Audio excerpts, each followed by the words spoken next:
வணக்கம். ஆகாஷ்வாணி புதுச்சேரி மாநில செய்திகள் வாசிப்பவர் மலர்விழி.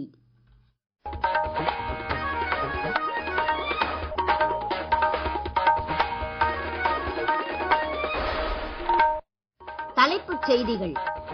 பாகிஸ்தானிய தீவிரவாதிகள் இனி ஆட்டம் காட்ட முடியாது என்றும் எதிரிகளை இந்தியா வலுவான முறையில் எதிர்கொள்ளும் என்றும் பிரதமர் திரு நரேந்திர மோடி கூறியுள்ளார். ஆபரேஷன் சிந்தூர் நடவடிக்கையை தொடர்ந்து அரசால் அமைக்கப்பட்ட 7 அனைத்துக் கட்சி குழுக்கள் இந்தியாவின் நிலைப்பாடுகளை பல்வேறு வெளிநாடுகளில் எடுத்துக் கூறி வருகின்றனர். இந்தியாவை பற்றிய இந்தியர்களின் பார்வையும் உலகின் பார்வையும் பெருமளவில் மாறியிருப்பதாக மத்திய கலாச்சாரத்துறை அமைச்சர் திரு கஜேந்திர சிங் ஷெகாவத் கூறியுள்ளார். 2 நாள் பயணமாக மாஹே சென்றுள்ள புதுச்சேரி துணைநிலை ஆளுநர் திரு கைலாஷ்நாதன் புகழ்பெற்ற மையழி விடுதலை போராட்ட வீரர் உஸ்மான் மாஸ்டரின் மார்பளவு சிலையை திறந்து வைத்தார். இனி விரிவான செய்திகள்.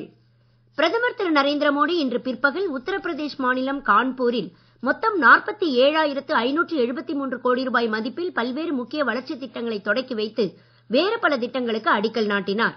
கான்பூர் மெட்ரோ ரயில் திட்டத்தின் புதிய பிரிவு ஒன்றையும் அவர் கொடியசைத்து தொடக்கி வைத்தார். பிரதமரின் கான்பூர் உரை குறித்து கூடுதல் விவரங்கள்.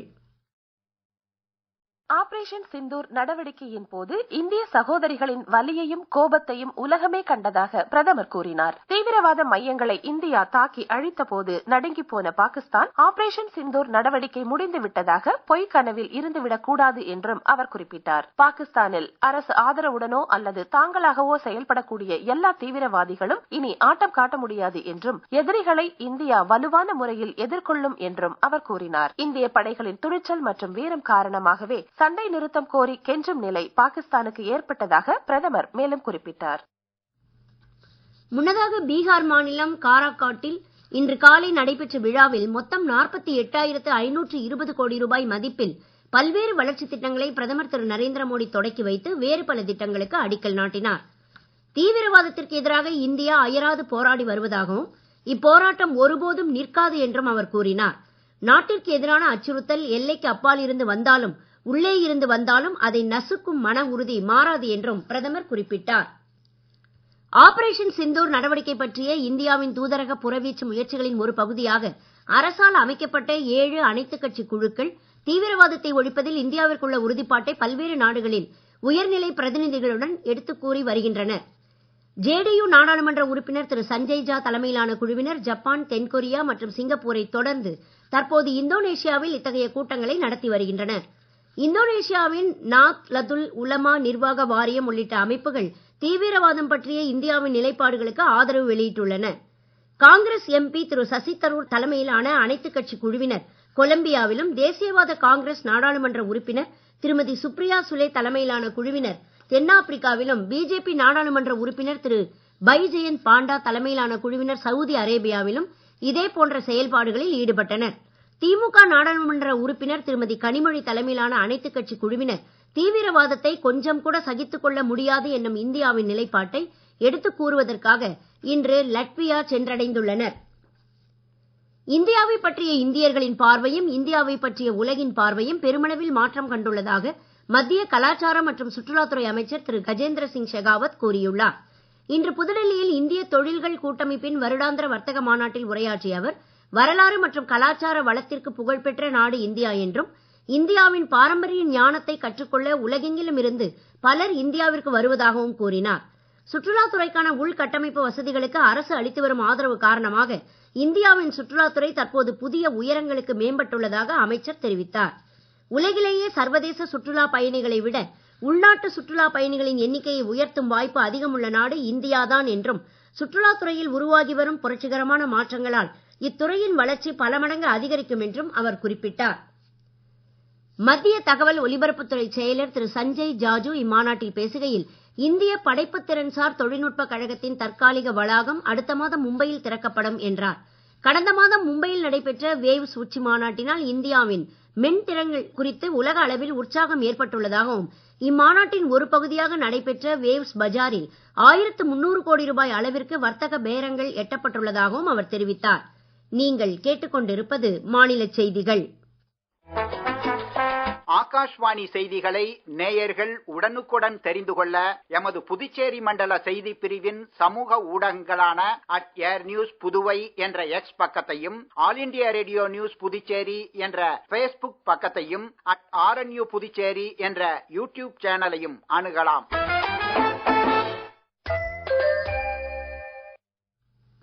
செய்திகள் தொடர்கின்றன. 2 நாள் பயணமாக மாஹே சென்றுள்ள புதுச்சேரி துணைநிலை ஆளுநர் திரு கைலாஷ்நாதன் புகழ்பெற்ற மையழி விடுதலை போராட்ட வீரர் உஸ்மான் மாஸ்டரின் மார்பளவு சிலையை திறந்து வைத்தார்.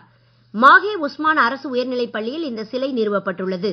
இவ்விழாவை தொடர்ந்து மாஹே கூட்டுறவு கல்வியியல் கல்லூரி மற்றும் மாஹே கூட்டுறவு தொழில்நுட்ப கல்லூரியின் பட்டமளிப்பு விழாவிலும் துணைநிலை ஆளுநர் கலந்து கொண்டு மாணவர்களுக்கு பட்டங்களை வழங்கினார்.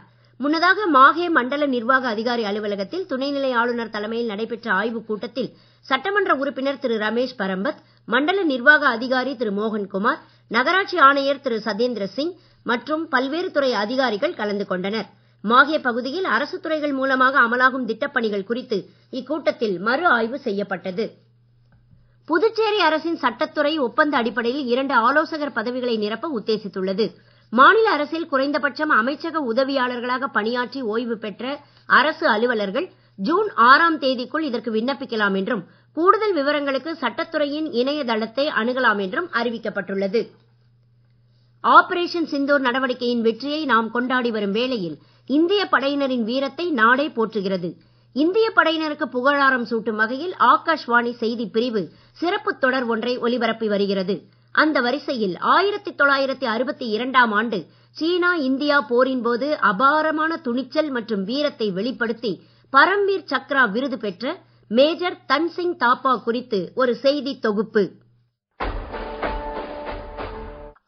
1928ஆம் ஆண்டு ஹிமாச்சல பிரதேசத்தில் பிறந்தவரான மேஜர் தன்சிங் தாப்பா 1949ஆம் ஆண்டு ஆகஸ்ட் மாதத்தில் 8வது கோர்கா ரைபிள் பிரிவில் சேர்ந்தவராவார். 1962ஆம் ஆண்டு சீனா இந்தியா போரின் போது லடாக் பகுதியில் பாங்காங் ஏரிக்கு அருகே போர் முக்கியத்துவம் அதிகம் உள்ள ஸ்ரிஜாப் 1 ராணுவ நிலையில் சி கம்பெனி படைக்குழு ஒன்றின் தலைவராக சுசூல் விமானப்படை தளத்தை பாதுகாக்கும் பணியில் அவர் ஈடுபட்டிருந்தார். அக்டோபர் 21ஆம் தேதியன்று சீன படையினர் இந்த ராணுவ நிலையை குண்டுவீச்சு மற்றும் பீரங்கிகள் மூலம் தாக்கி சில வயர்லெஸ் கருவிகளை சேதப்படுத்தியதுடன் அப்பகுதி முழுவதையும் தீயிட்டு கொளுத்தினர். இந்திய படையினரின் எண்ணிக்கை குறைவாகவே இருந்த நிலையிலும் மேஜர் தாப்பா மற்றும் அவரது படையினர் எதிரி படைகளின் அடுத்தடுத்த 2 தாக்குதல்களுக்கு வலுவாக பதிலடி கொடுத்து எதிரிகளுக்கு கணிசமான இழப்புகளை ஏற்படுத்தினர். தங்கள் தரப்பிலும் இழப்புகள் அதிகரிப்பதை கண்டு அஞ்சாமல் இவர்கள் உறுதியாக போர்க்களத்தில் நின்றபோது எதிரிகள் 3வது முறையாக பீரங்கி வண்டிகளின் ஆதரவுடன் மீண்டும் தாக்கத் தொடங்கினர். ஆள் பலமும் ஆயுத பலமும் குறைந்துவிட்ட நிலையிலும் இந்திய படையினர் எதிரி படைகளை தடுக்கும் முயற்சிகளை கைவிடவில்லை. ஆயினும் இறுதியில் ராணுவ நிலையை எதிரிகள் வசப்படுத்தியதால் மேஜர் தாப்பா அகழி பள்ளத்திலிருந்து ஆவேசமாக வெளிவந்து எதிரி படைகளுடன் வீரமாக போராடி எதிரிகளிடம் சிறைப்பட்டார். இத்தகைய அசாதாரண துணிச்சல், தலைமைத்துவம் மற்றும் வீரத்திற்காக மேஜர் தன்சிங் தாப்பாவிற்கு பரம்வீர் சக்ரா விருது வழங்கப்பட்டது.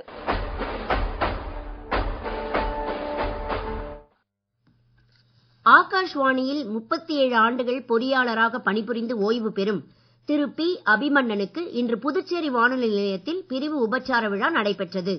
பொறியியல் பிரிவு துணை இயக்குனர் திருமதி லட்சுமி, நிகழ்ச்சி பிரிவு தலைவர் திரு மயிலாடுதுறை த. செந்தில்குமார் மற்றும் இதர அதிகாரிகளும் அலுவலர்களும் விழாவில் கலந்து கொண்டனர். தமிழகத்திலும் புதுச்சேரி, காரைக்கால் பகுதிகளிலும் மேலும் சில நாட்களுக்கு மழை நீடிக்கலாம் என சென்னை வானிலை ஆய்வு மையம் தெரிவித்துள்ளது. இன்றைய தினம் திருப்பூர், திண்டுக்கல் மாவட்டங்களில் கனமழைக்கும், கோவை, நெல்லை மாவட்டங்களின் மலைப்பகுதிகள், நீலகிரி, தேனி, தென்காசி மற்றும் குமரி மாவட்டத்தில் மிக கனமழைக்கும் வாய்ப்பு இருப்பதாக தெரிவிக்கப்பட்டுள்ளது.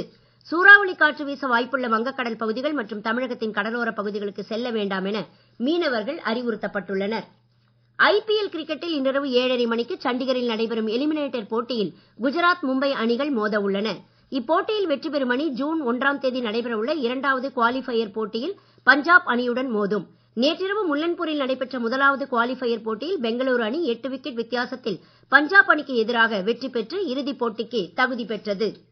மீண்டும் தலைப்புச் செய்திகள்.